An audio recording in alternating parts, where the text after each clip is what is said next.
Welcome back to the Black Table here on the Black Star Network. I'm your regular host, Greg Carr, and this is our weekly hour devoted to conversations of particular importance to people of African descent and to everyone else working together to build a better society and a better world. As we know, and in April, early April this year, the Tennessee three members of the Tennessee State Legislature were up on charges that they had disrupted the legislature, had violated the rules of the House of Representatives, of the House, the Tennessee State House, and were threatened with expulsion. Two of those three, Justin Pearson out of Memphis and Justin Jones out of Nashville, were in fact expelled. And the third of the Tennessee three, Gloria Johnson out of the Knoxville area, East Tennessee, only survived being expelled by one vote. This sparked, of course, a number of protests and demonstrations, some of which you've seen here on the Black Star Network. Our friend and brother, Dr. William Barber, and the Moral Monday movement made its way to Middle Tennessee, to the Tennessee State House.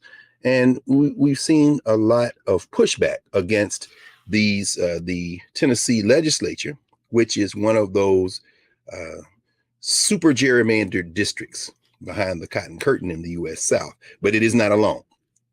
There are at least 30 legislatures in this country where you have the Republican Party, through gerrymandering, through efforts at voter suppression and other tactics, have achieved control.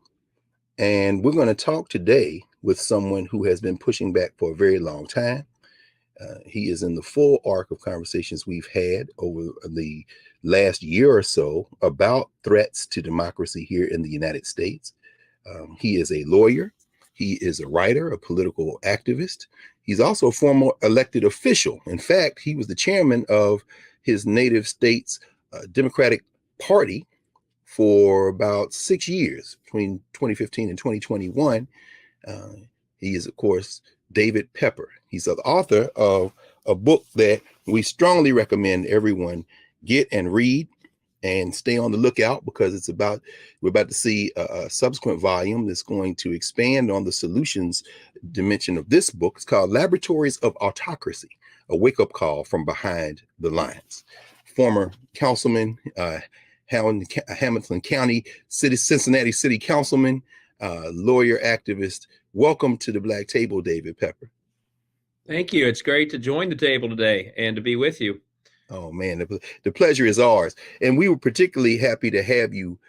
We've talked in several installments about the Supreme Court cases that are coming down the pike, particularly that North Carolina case, Moore versus Harper, the Alabama gerrymandering case, of course, Milligan. And you not only write from your insight as a lawyer and as a legal scholar, law professor, in fact, but you write as someone who has fought against these anti-democratic waves from the ground. Could you and in this book, everybody, when you all read Laboratories of Autocracy, you'll see it's in 3 parts. And part 3 is all solutions phase. In part 1 and part 2, you kind of lay out what we're facing. And a lot of people are, despondent, depressed. They think this thing can't be reversed.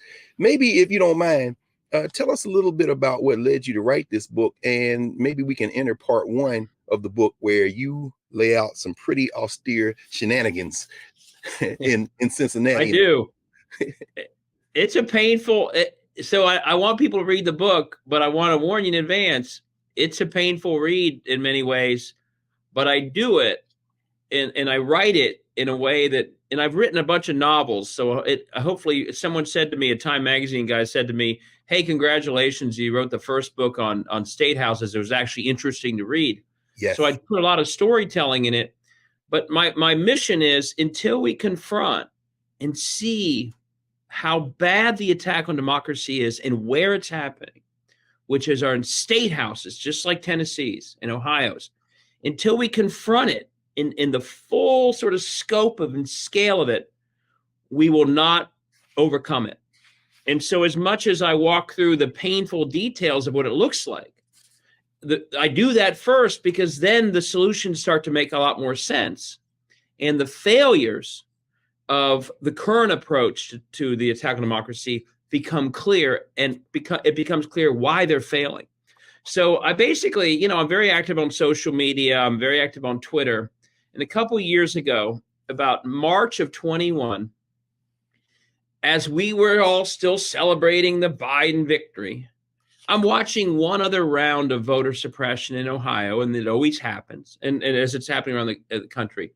And to get to why I wrote this book, I almost tweeted the very simple tweet, hey, these are supposed to be laboratories of democracy, but they're acting more like laboratories of autocracy. I literally looked at the tweet, thought, I'm not going to send that tweet. That's more than a tweet. So then I started writing an op-ed about it, and I thought, you know what? It's more than an op-ed. And 3 months later, I honestly had finished the book. Really? So the book tries to walk through using Ohio, but it's much bigger than Ohio. Here's what their operation looks like. This is where they are doing the most damage.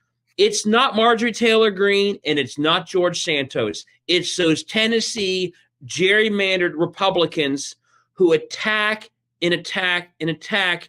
And because they're gerrymandered in districts they don't think they can lose, and because too often they're not even contested in the next election, despite how awful they are behaving, they just keep going and going. And until we get to that space and start taking them on where they are, and not only focus on whatever Marjorie Taylor Greene tweeted today, they're going to keep winning. And I wrote the book to expose what their big picture strategy is, how they fight it, where they fight it. And then all of a sudden, the solutions I propose make a lot more sense. And the mistakes we are making every single day, all of a sudden become very painfully clear. So That's why I wrote the book. And I try and write in a way, as hopefully you'll agree, it's interesting to read, although painful. Yes. In fact, that's exactly the point I wanted to make. And I neglected to mention that you're a novelist. In fact, one of our previous guests, and you told us before the show started, your fellow Yale Law alum, Kermit Roosevelt, also a novelist, but I don't think he's written as many as you have. But the way you open this text, I agree. I agree with the reporter for the Times in terms of this being a compelling narrative. Right there in the introduction, when you write, it was a traffic jam only Chris Christie could admire. Immediately we think about that bridge in Jersey and the pay to play, but it wasn't about that. It was about drop boxes. Could you help us understand how this thing that looks like a small thing is really part of a much larger strategy? Yes. Let me put it this way. So I got into it, and I'll say I was proud in Ohio. I was pretty litigious when it came to voting rights. So I got into some major lawsuits in Ohio about drop boxes. And I'll just put it this way. There have been drop boxes for years in America that voters could vote conveniently at drop boxes in Anchorage, Alaska, Salt Lake City, Utah. No one cared. No one said there was fraud with drop boxes. No one said there was something wrong with drop boxes. It's been going on for years in certain states, in certain cities. Only when voters of color and Black voters began to use drop boxes in high numbers during COVID, yes, in Atlanta, Detroit, Philadelphia, did people start to say, oh, drop boxes are bad, we got to get rid of them. And I got into a massive struggle here in Ohio because during COVID, I too wanted drop boxes here in Ohio. Our Secretary of State, Frank LaRose, lied for months, saying there was no legal authority to add more drop boxes. I took him to court. I proved in repeated court hearings and ultimately judicial decisions, including by Republicans, that he was lying, that he had every power to expand drop boxes. And after we won those lawsuits, we couldn't force him to add them, but we made it clear that he was lying when he said he couldn't. He created one drop box per county, one drop box location for a county of 1 million people, like Cleveland, like the greater Cleveland, Cuyahoga County, Cincinnati. And so, I opened the book up with descriptions of traffic jams that his one drop box rule created, knowing full well that's what would happen. And the worst part of that story, so it's voter suppression in action, that people sitting around in their cars, having driven 40 minutes to one drop box, they then reach a traffic jam because there's only one. And the worst part about the story is after he succeeded in only having one drop box per county, there were dozens in Atlanta, there were many in Detroit. What's happened after that? That became the model. Oh, wow, we can create limitations on drop boxes for the future. No one liked, at least on the Republican side, that Black voters disproportionately use drop boxes all over the country. So all over the country now, we have legislation to create the same traffic jams or to actually not even allow drop boxes at all. When only a few years ago, when voters in Salt Lake City and Anchorage were using drop boxes, no one cared. It's a perfect example of how aggressive the suppression is, but also, as I give that book title, Laboratories of Autocracy, about how these states are always learning from one another. And here we have a drop box rule created traffic jams, made things more difficult. In a normal world, you'd say, well, if you create a traffic jam, you'd want to get rid of the traffic jam. But if your goal is voter suppression, that traffic jam is what you want. So all of a sudden, within months of the traffic jams in Ohio, we have people all around the country trying to replicate them. It's a perfect example of how voter suppression works and how they look for successes as they consider them and try and mimic them around the country. And it started with long lines in that, like I described in that book, right, only a few minutes from where I'm sitting today, and similar lines in Akron, Ohio, and Cleveland, Ohio, Columbus, Ohio, all around the state. I remember, in fact, here on the network, Roland Martin one night, the lines in Franklin County, of course, where Columbus is. And of course, he's from Houston, Harris County. And we saw something very similar. And I know in our second block, we want to ask you about not this metaphor of the bunker and how that expands out with ALEC. And I hope you'll walk us through a little bit of what ALEC is and how, in fact, some of these legislators are so lazy that the model legislation they draft, they don't even change much of the language, if anything. And so now they're replicating this thing.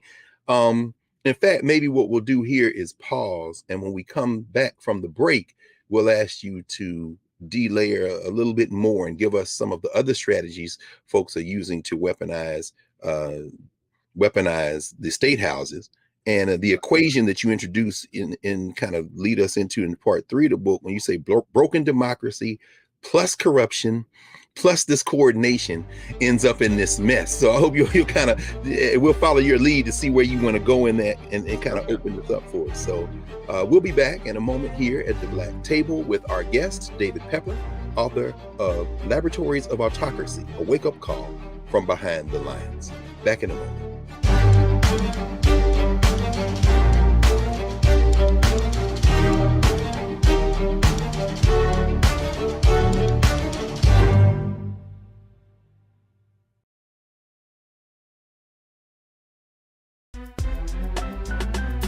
I'm Faraji Muhammad, live from LA. And this is The Culture. The Culture is a two-way conversation. You and me. We talk about the stories, politics, the good, the bad, and the downright ugly. So join our community every day at 3 p.m. Eastern and let your voice be heard. Hey, we're all in this together. So let's talk about it and see what kind of trouble we can get into. It's The Culture, weekdays at 3, only on the Black Star Network.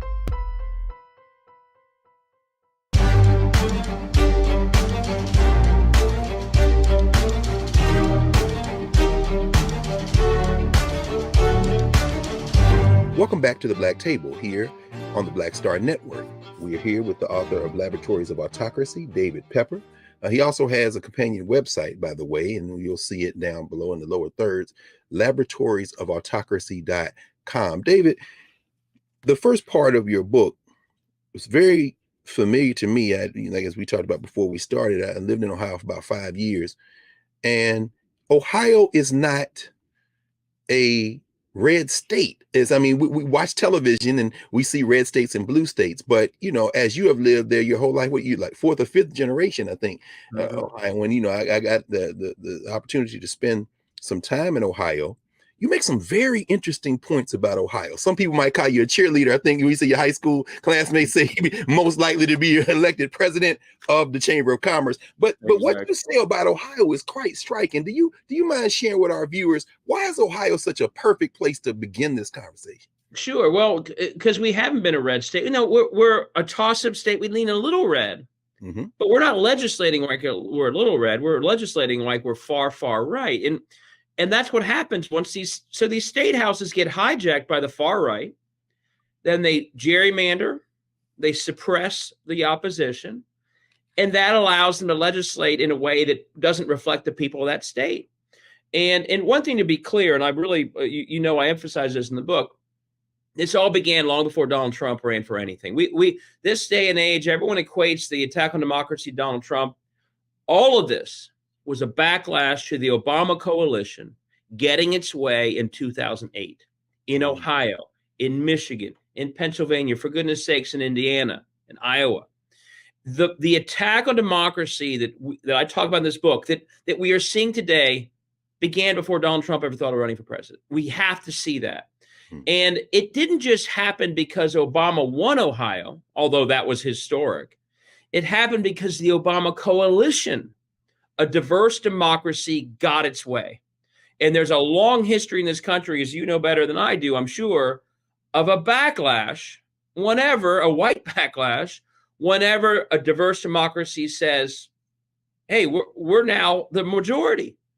And that's what happened in Ohio and all these other states in 2008.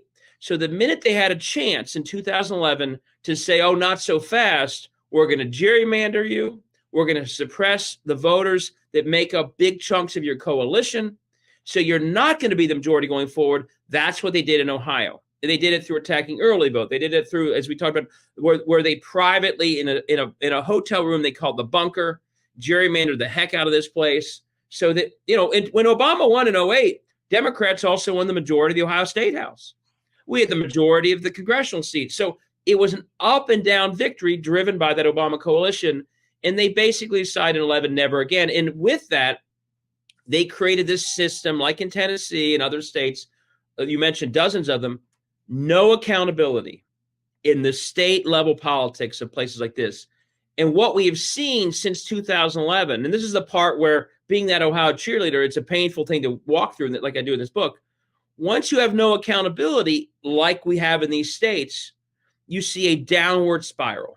Extremism, corruption, terrible public outcomes, and to keep it all going, further attacks on democracy, because if you had corruption and terrible public outcomes and extremism in a fair district, you'd lose your next election, wouldn't you? So They have to keep locking down democracy to stay in power, given that they have results that wouldn't otherwise succeed in a fair democracy. So we see these states like Ohio in a tailspin downward without any brakes to stop it. That's why every once in a while, Washington and people who are on the coast will look at Tennessee and will look at Ohio and say, my God, how'd it get so bad? What's happening there? This does not look like anything like a normal democracy. It's because for years, these places have been in these sort of zones of no accountability, and the spiral downward is accelerating very quickly. Actually, I'm glad you raised that because, of course, we all learned as children here in the United States, and, there are viewers from around the world. So, in fact, the fact that you spent some time overseas and did some work and then kind of bring that as a sensibility that informs the book in terms of the fact that the idea that the United States wouldn't tolerate this if this was going on in another country. But, we all learned about the co-equal branches of government. But you make a very interesting point in terms of policy making, that every time this kind of radicalized group of people who are trying to control our society through the electoral process feel threatened, they adjust in the next election cycle to pass laws and policies. And you're saying there's even attacks on co-equal branches of government, and you use the Ohio Supreme Court as an example. Could you help us illustrate what are you talking about there? Because we're seeing it in Wisconsin now. Yeah, this is attempt. Absolutely. Go ahead. Let me explain this way. Ohio had our Wisconsin moment in 2020. Wisconsin, just for those who haven't watched, huge win when they won a Supreme Court seat about 3 weeks ago. Wisconsin's had among the worst gerrymandering and voter suppression in the country. This fair court hopefully gives them a chance to fix that. Well, we had the same thing happen in 2020 when we won the third Democratic seat out of 7 after having had 0 only a couple years before. And we had an independent-minded Chief Justice. So we also finally, for the first time in years, had an independent court. Here's what the gerrymandered legislature, Republican legislature, did after losing that court race. One, they changed the rules of how we elect courts so that party ID is on the ballot. So they hope to have the results of their court races be as partisan as they are. Number 2, they are literally gerrymandering the appellate districts of Ohio to get better results. And number 3, knowing that they would get a better court under these rules, or they hope to get that in 2 years, they simply ignored rulings they didn't like for a year and a half. They violated the Ohio Constitution 7 times to gerrymander their own map in violation of that Constitution. And when the Supreme Court of Ohio said they were breaking the law, they just ignored them. And they ignored it until the new court took effect because they had changed the rules this coming January. As you just said, and this is true about so much of the state house activity we're seeing, if we saw the behavior, lawless, undemocratic, extreme, banning books and getting rid, trying to ban our history being taught, if we saw the behavior in Tennessee and Ohio and Missouri and Florida in another country, we would literally say, my God, that country is losing its democracy in front of all of us. We'd call in USAID or the State Department to say, help this country not lose its democracy.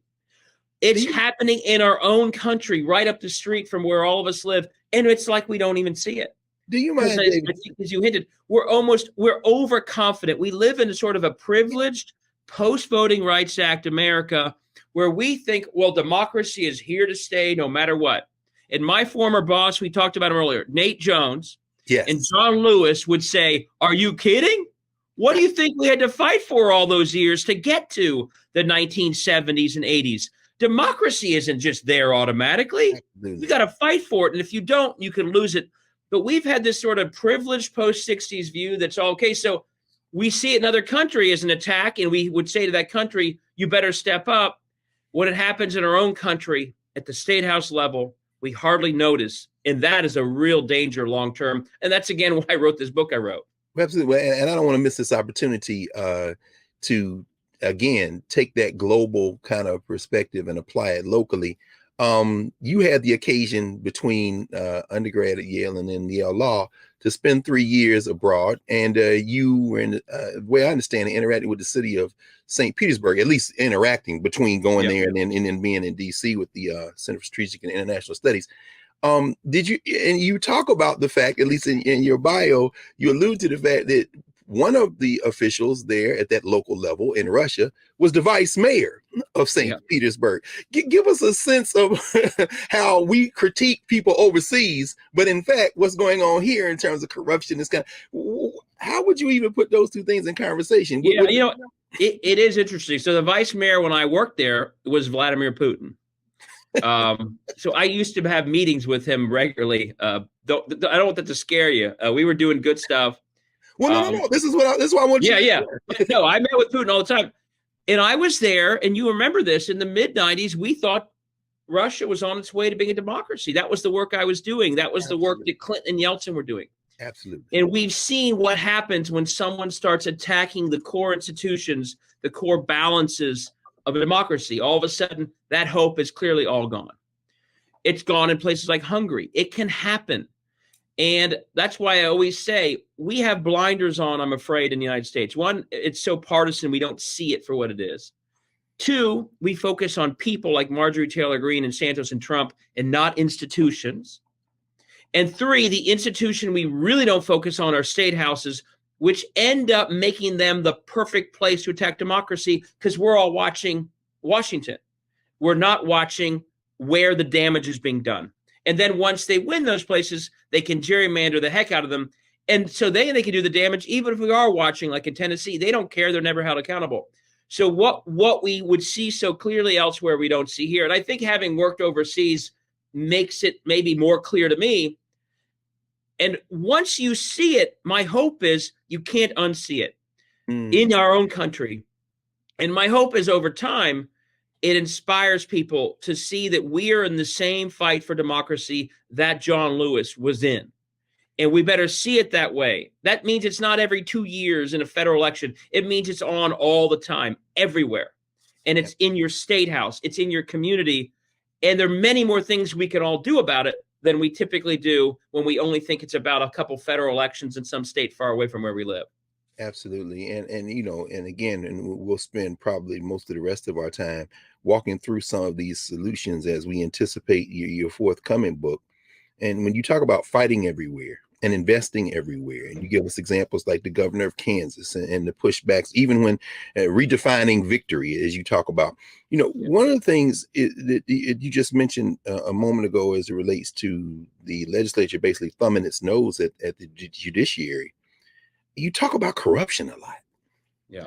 What is this kind of impunity? I'm assuming it's always been with us, but and then maybe we'll pick this up on the other side of the break. But if you want to say a line or two about how corruption plays in this, we'd be grateful. Yeah, so much of what's driving the takeover of statehouses is big money. People always ask me, what's driving this? There's sort of different types of politics. There is a strand of our history of white supremacy, and it still is with us, and that's driving some of the folks in this.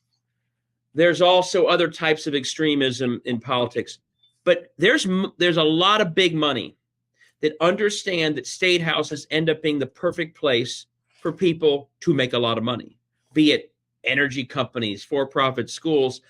And once you have no accountability, these places become more than just sort of personal bribe types of corruption. The entire purpose of these places becomes a corrupted form of public service. It's taking public assets and giving them to private entities. It's sort of on steroids.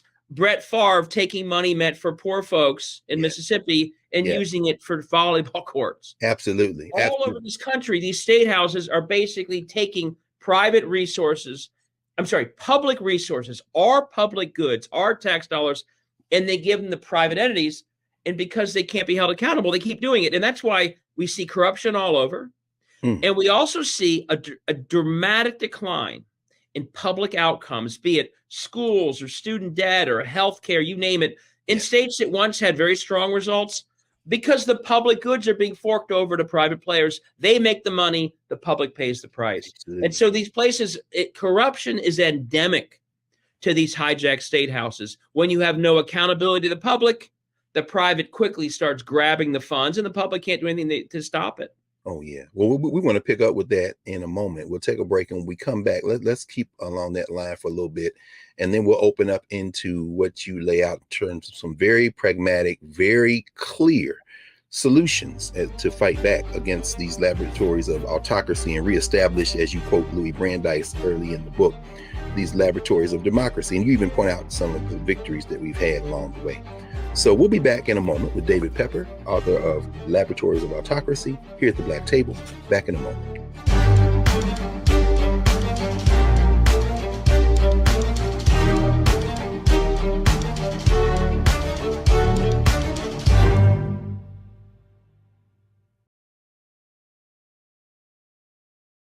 Folks, Black Star Network is here. Oh, no punches! I'm real revolutionary right now. Support this man, Black Media. He makes sure that our stories are told. Thank you for being the voice of Black America, Roland. Stay black. I love y'all. All momentum we have now, we have to keep this going. The video looks phenomenal. See, there's a difference between Black Star Network and Black-owned media and something like CNN. You can't be Black-owned media and be scared. It's time to be smart. Bring your eyeballs home. You dig?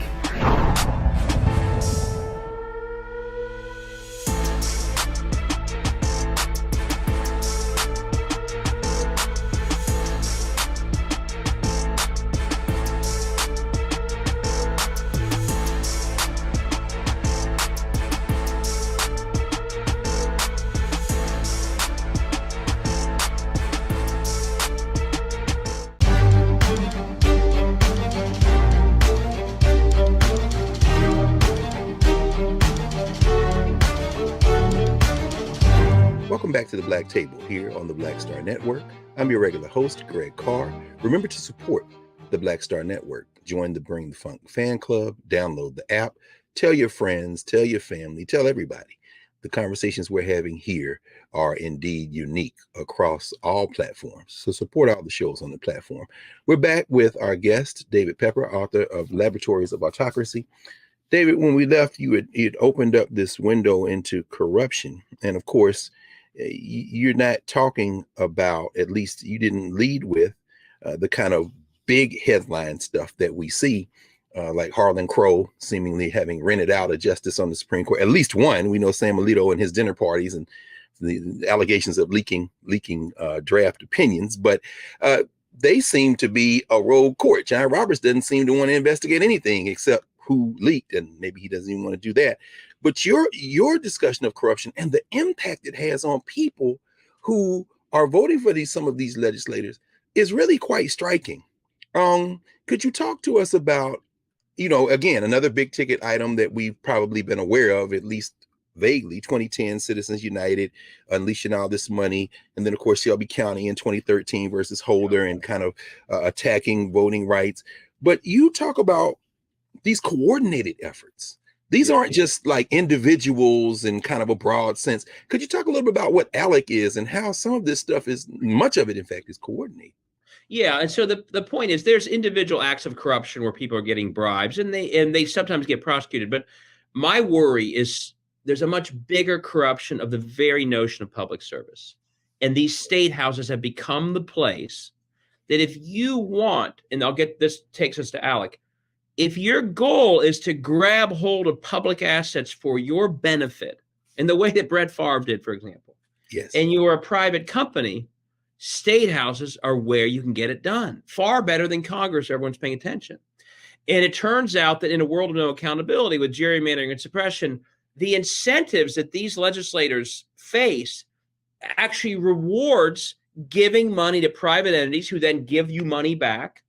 And the public who pays the cost of that giveaway can't vote you out anyway. And so here's the good news is, Democrats and others who care about democracy are starting to read my book and figure this out. The bad news is ALEC never had to read my book. They've been doing this for 20 years.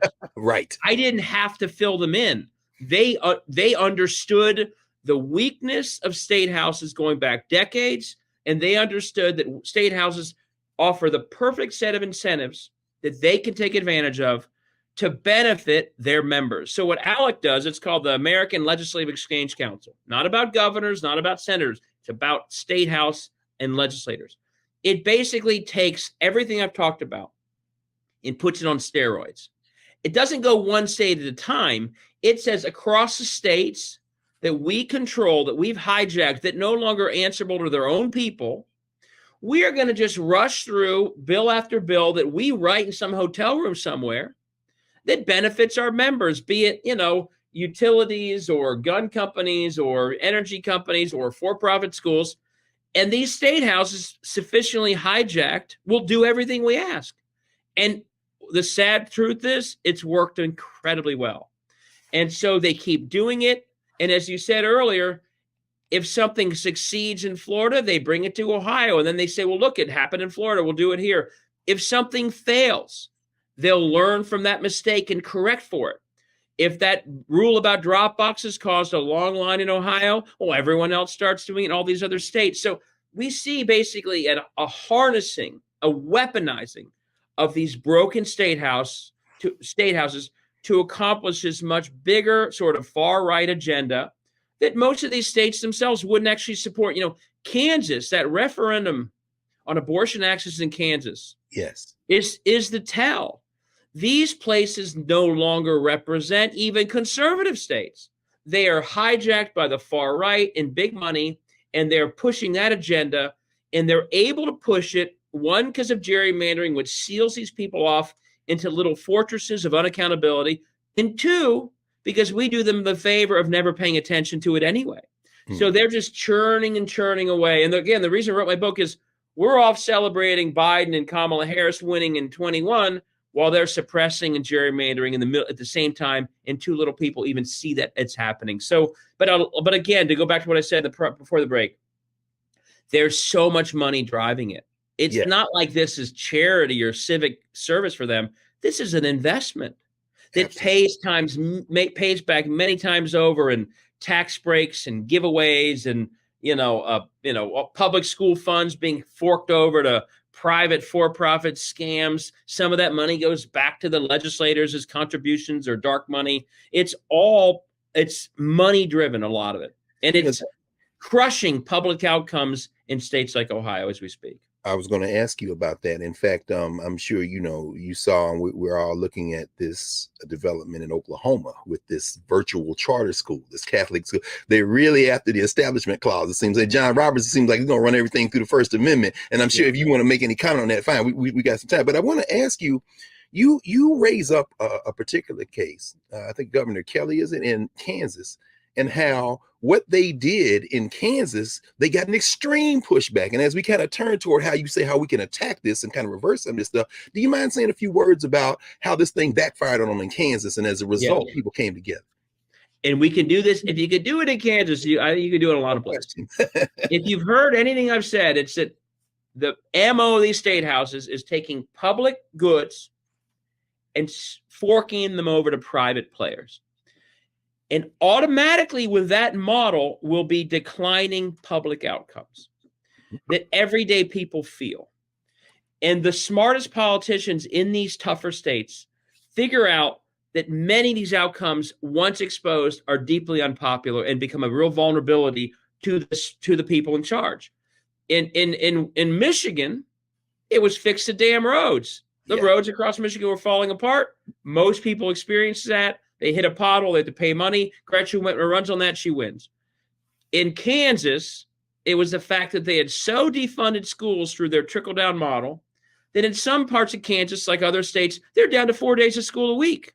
Wow. And if you're a parent of young kids like I am, you understand that's not a partisan problem. That's a problem. No question. That's a problem around your not only your kids' education, but what do we do on Fridays, honey? We got to figure out what to do with our kids. Well, David, help me, because I think you wrote this. Did you say that it got so bad that they had to stop school? They ended school early. Yeah, they would literally have fewer days of school a week. So defund. So what did Laura Kelly focus on? Almost nothing I've talked about, which is, I'm not saying run a 30-second ad on this conversation. Sure. She said, I grew up in Kansas. And when I grew up, Kansas schools were a heart of our communities. That was Kansas values. They're destroying our schools. Let's get rid of them. She made it about something that everyone agreed on and that people were feeling in their community in both urban and rural Kansas. So she connected what clearly is a corruption and this broken model to results that people feel every day. And what I would guarantee you, in any state where we see these hijacked state houses, there will be similar issues and impacts on everyday people because of the corruption. And the best politics right now is, when you say corruption right now in politics, people think everyone's corrupt. And so they don't really respond. But if you say, are you concerned that you now don't have school on Fridays for your kids? Are you concerned that an energy grid in Texas shut down so people froze to death? Are you concerned that small towns are dying with lack of infrastructure? All of a sudden, you're getting to issues that people care about who aren't even paying attention. And I think, and that's why you have a Democratic governor in Kansas. She smartly talked about issues that were impacted by these corrupt systems. And that's what I think people all around the country have to do, especially in states that are harder to win. Absolutely. Focus on the corruption and the impact of that corruption on everyday people. And all of a sudden, you've got a campaign you can run. Yes, sir. Yes, sir. And this is very powerful. In fact, what we'll do now is pause, and when we come back, we're going to spend our last block with you leading us through some of the solutions that you walk us through. And you walk us through it at the national level, the state level, and the individual level, which is so very important. So many of our viewers look at this and say, well, what can I do? And you talk about even as we look back, as we kind of stand back from it and look over the country. We had Steve Phillips on a while back, and he talks about this new majority, and you talk about it as well. And of course, we want you to talk about some of this in your work with Stacey Abrams, your friend Stacey Abrams, and so many others, really helping to build a new way of moving in this country. So we'll be back in a moment with David Pepper, author of Laboratories of Autocracy, here at the Black Table. We'll be back in a moment.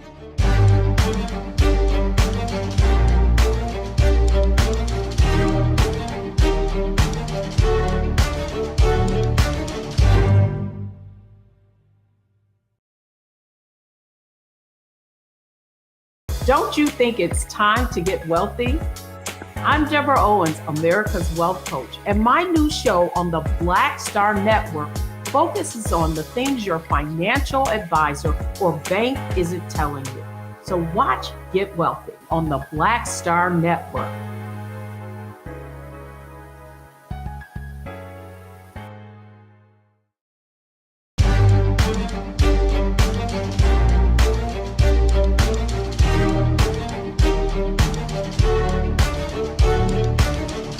Welcome back to the Black Table here on the Black Star Network. Remember to support the network Join the Bring the Funk fan club, tell your friends, make a donation, continue to support all the shows on the platform, and we will all benefit from that type of support and work. We're back with our guest, David Pepper, author of Laboratories of Autocracy.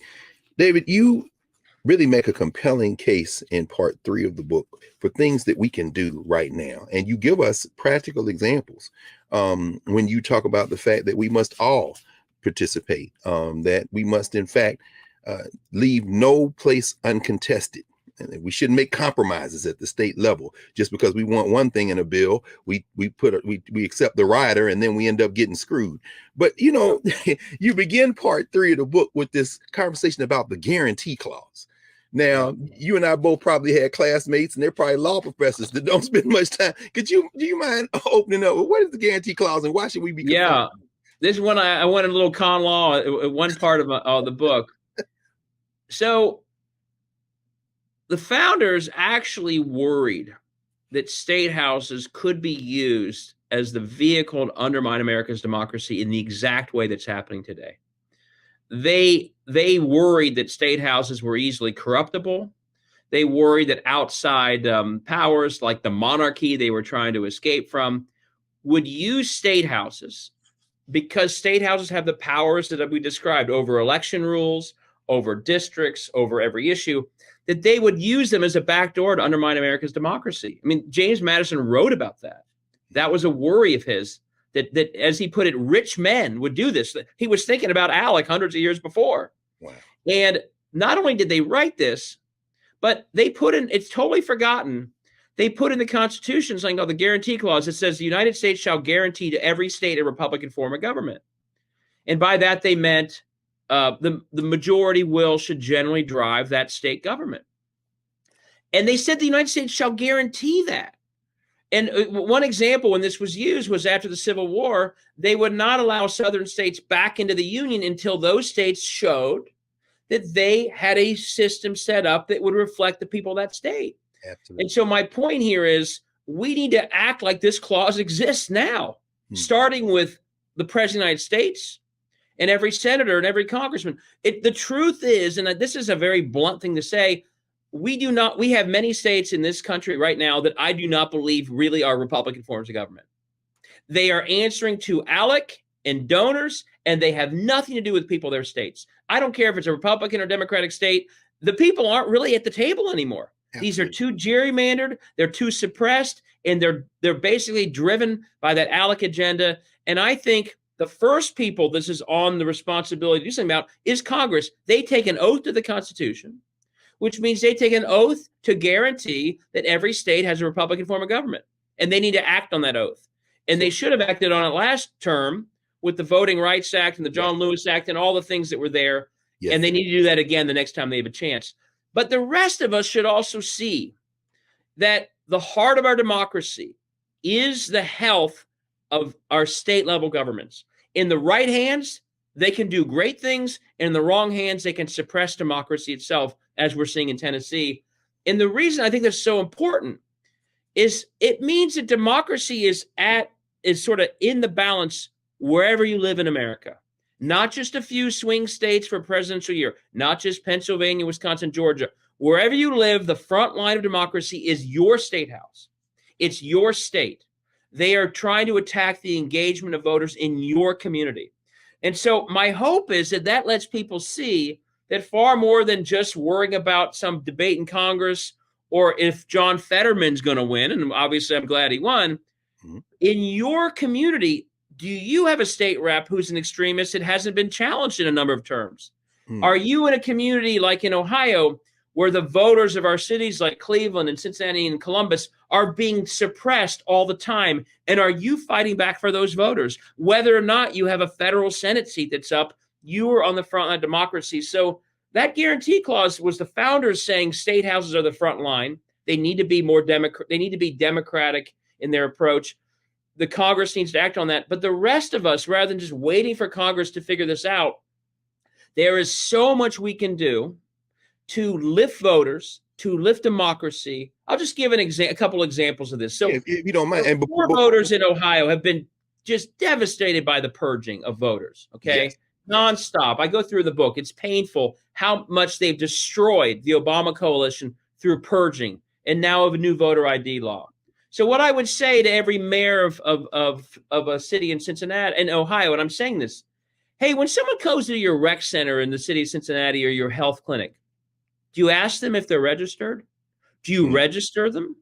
Do you tell them they need a voter ID to vote now under the new law? The answer in most places will be no, we don't do that. Well, the answer is the question, well, why not? Your voters are being suppressed by the folks in Columbus because they live in this city, because of how they vote. You have every right and I'd say responsibility to lift your voters back into the democracy they're being removed from, but we just don't do it enough. Or what if every homeless shelter in Ohio should be registering every single person who walks into that shelter, every food bank, again, every health clinic? We should be putting on our shoulders the people who are the targets of the suppression for the purposes we've talked about all show, and we should be saying we're fighting for them. And right now, there's a very tough attack on democracy. Yes. It's part of our history. But if you look at our history, the result of the battle for democracy always comes back to who's fighting harder. And if the side who cares about democracy fights hard, it actually wins.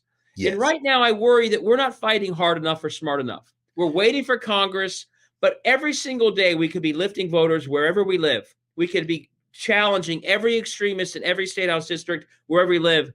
And we too often aren't doing that. And I wrote the book and I'm writing another book because I think, again, the deciding factor in the battle for democracy is the strength of the fight of those who care about democracy.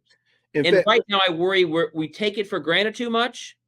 We are getting fatalistic that we just can't win, when every single day there are voters being suppressed, walking through doors of facilities that we could be registering them in, and we're not even talking to them. Absolutely. So that's a couple examples, but the way I challenge every listener to think about this is, whether you're a mayor, you run a business, or you run a nonprofit, or you teach, whatever, you have a footprint of influence in this world. How much of that footprint right now are you using to lift democracy? Absolutely. And my worry is, while some of your listeners are using a whole lot of their footprint, many others just don't think they should or don't think they can. And I would say you can do a lot more, I think. Again, do you know the board member of that homeless shelter? Do you know the mayor of a city? Have you asked her or him, hey, are you registering people? Knowing the mayor, that's a big part of your footprint. Let's put it to work. You know a restaurant who serves customers who we know are being purged. We asked people in Columbus to do this, and they did it. Does that restaurant take the time to say, hey, are you registered? They could. Oh, no question. There's so many things we could all be doing. And the reason it's so important, the scale of the attack on democracy is here. It's full-time. It's the Koch brothers. It's taxpayer money. The scale of the side fighting for democracy, it's here. It's split the pots. It's volunteering. We need to scale it up. The only way we'll scale it up is if we all figure out in our own footprint, our own sphere of influence, there's far more we can do to fight for democracy than we typically do. And it may mean we're going to a little bit of uncomfortable places. But folks, if we're not willing to get uncomfortable right now fighting for democracy, the other side's going to win. Well, that's what I wanted to ask you. In the couple of minutes we have left, we know your new book is here, which expands on part 3 of Laboratories of Autocracy. And whereas in part 3 of Laboratories of Autocracy, you talk about everything at the national level, from finally blowing up the filibuster to grappling with this question. I love how you narrate this as fierce and unconventional resistance, of course, raising the Stacey Abrams the issue, and also in Ohio there. What was it? Ms. Freshour, I think, ran against Jim Jordan, and while she lost, you redefined victory to say no, but you drug along, you became almost the captain, what is it, of those 14 counties. I mean, you brought them together and helped elevate profile. Do you mind spending these last couple of minutes talking a little bit about how you expand out in your new book, part 3 of Laboratories of Autocracy, and how we should be? Yeah, I talked about it here with the engagement, but in a time where democracy is under attack by lack of accountability, by rigging districts so that they hope no one runs, one thing we have to do is redefine what running for office is. Running for office itself is a massive act of public service at a time where democracy is under attack. And if all we do, as we've done in the past, is think, well, the run was only valuable if you won. And if you didn't win, we're going to kind of ignore that you even ran, and we're not going to thank you. We're not going to even support you. Then we will have what we have now, which is more than 50% of the Republican legislature Tennessee without a Democrat even running against them. And the lack of any opposition is crushing politics. No wonder they feel unaccountable. They can act like crazy people and still get reelected. They don't even have an opposition. We have to treat people running everywhere. We have to value it. We have to thank people for it. We have to treat it as public service itself, even if they don't win. And I go through that in the book, and I go through examples of people who were great champions of democracy, patriots. They didn't win, but their run mattered. Because the truth is, we have to run for every office in this country. Win or lose by running, you're shining a light on statehouses most people don't watch. You're bringing some accountability most people don't feel. The run itself is a critical part. So in the new book, I go through a lot of different things, but one chapter is all about how we create an infrastructure that we don't have today that values running everywhere. And the difference of an infrastructure that values running everywhere and one that only runs for a few seats is enormous when it comes to trying to win this battle for democracy. Absolutely. And we're right up against the clock, but I would be remiss, man, if I didn't ask you about Moore versus Harper. I mean, what do you think the court's going to do with this independent state legislation? We've devoted a couple of shows to it, but I don't know. I was just picking. What do you think? I mean, my hope is they're worried that Democrats have now won a couple more legislatures, like Michigan and Pennsylvania. So they're like, well, wait a second. We don't want to give them as much power as we did before Democrats won these state houses. So I hope they kick it because they say it's no longer relevant because the North Carolina court changed. But Moore v. Harper is sort of, if you believe my Laboratories of Autocracy theory, which is the heart of the attack on democracy is statehouses. Yes. Moore v. Harper is the kicker. It's saying, great, not only are these statehouses no longer accountable because they're gerrymandered, they're no longer even accountable to their own courts. And by the way, we've lived the Moore v. Harper nightmare in Ohio for the last year and a half. They simply didn't follow court orders. That would happen around the country. So it would be a nightmare. It would be completely inconsistent with our Constitution and the history of our country. And I hope, though, that they get worried enough about what it means in democratically run states that they get cold feet. And I think that may be more likely than people think, that they think, well, geez, that means that new Michigan legislature can do whatever it wants. Yes. And the New York one could draw maps that a court in the future couldn't strike down. They're only a majority in Congress because they won a bunch of New York congressional seats. That's true. Well, if Moore v. Harper goes the way that the North Carolina Republicans want, that New York legislature would say, okay, we're going to do whatever we want. We get, 90% of the congressional seats. So maybe there's enough fear about what this means to the Republican cause that they hold back. But as a matter of the case and the law itself, it puts on steroids all the problems I already walked through that are already a nightmare in Laboratories of Autocracy. And it says they're not even any more accountable to the law itself or the people of their state through constitutional amendments, which would be one other sort of a nail in the coffin to any sense that these states are functioning rule of law democracies. Absolutely. Well, we're going to have you back to discuss the new book because we didn't get a chance to get into independent journalism. Although we will mention at this time that on the platform that's under siege, but still useful, Twitter, we can follow you at David Pepper and also visit your website, of course, laboratories.autocracy.com. We want to thank you, man, for spending this hour with us and for helping us continue to try to work through these very real challenges of living together in a society where it isn't weighted for the advantage of the ultra rich and those who don't have our common humanity in their minds as our best interest. So thank you, David. Thank you so much. Thank you. This was a great conversation. I appreciate the invitation. Agreed, man. We'll see you again soon. We'll be back here at the Black Table. I'll clear the table and we'll prepare for next week. Back in a moment.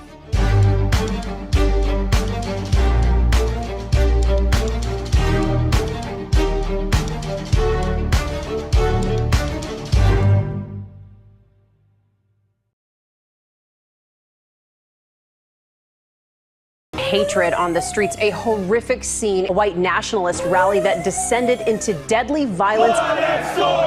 You will not White people are losing their damn minds. As an angry pro-Trump mob storms the U.S. Capitol, we've seen We're about to see the rise of what I call white minority resistance. We have seen white folks in this country who simply cannot tolerate black folks voting. I think what we're seeing is the inevitable result of violent denial. This is part of American history. Every time that people of color have made progress, whether real or symbolic, there has been what Carol Anderson at Emory University calls white rage as a backlash. This is the rise of the Proud Boys and the Boogaloo Boys. America, there's going to be more of this. Here's all the Proud Boys, guys. This country is getting increasingly racist in its behaviors and its attitudes because of the fear of white people. The fear that they're taking our jobs, they're taking our resources, they're taking our women. This is white fear.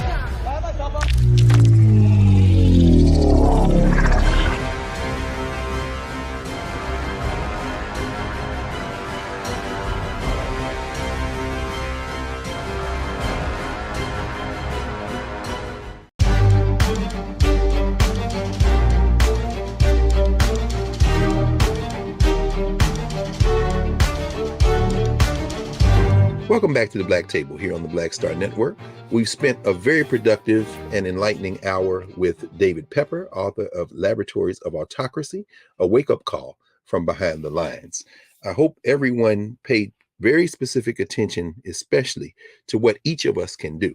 One of the things that David writes about in the book is the comparison between where we are today in the first fifth of the 21st century and where this country, the United States of America, was in the last quarter of the 19th century, the period after the Civil War.